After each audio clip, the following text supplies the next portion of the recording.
गाइसमोन नैया अनिलकारा माबायदि पस्ट खालामदो नाय नोंथांमोना फरायनानै। बे हिन्जावखौ आं दाबो खाथियाव नुफेराखै। रायजोफोर, माबोरै आंखौ बिदि हेमेनलाबाय थाखो बे हिन्जावआ आंनि नम्बरखौ सोरनिफ्रायबा लानानै आंनो फन हरबाय गाव लायनो एक्ट्रिस गानो। आं बिसोखौ सानहरदों नोंहा बैसोआ बेसे होनना। आं बिसोखौ सोंहरदों नोंहा बैसोआ बेसे होनना। अब्ला बुंबाय बियो क्लास 8ल' फरायो। अब्ला आं थोद जानाय नङा देनां ला होनना बिदिनो फन हरलाबाय थायो, SMS हरलाबाय थायो। आंथ' बिजियाव थाबाय थायो। मेन्टेलि टर्चर खालामबाय थायो। एखनबा फनबो हमना SMSबो रिप्लाइ खालामा।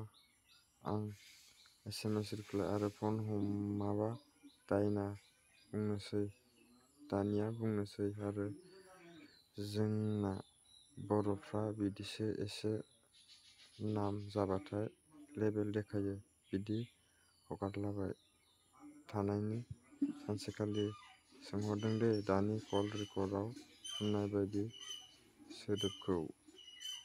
गाइस नोंथांमोनाथ' नुनानै मिथिखाबाय जानांगौ आरो फरायबानो जाबाय नोंथांमोना। आं लासै लासै स्क्रल बानायना होगासिनो गोजौथिं, फरायलांबाय थाबानो जाबाय। नाय मोजाङै फरायनानै नाय लोगोफोर, मोजां फरायलांबाय था।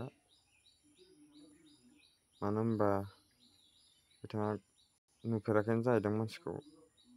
आरो नैयाव गाहायाव मा होदों नै टाइगार अफ बिटिआर बे चेनेलजों आं रायज्लायनो सानदों। केस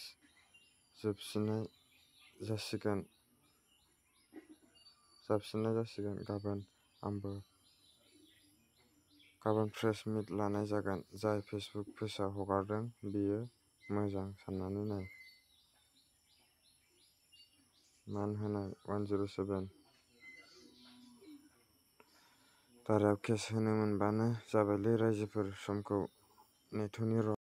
अके ब्रादार, मोजां।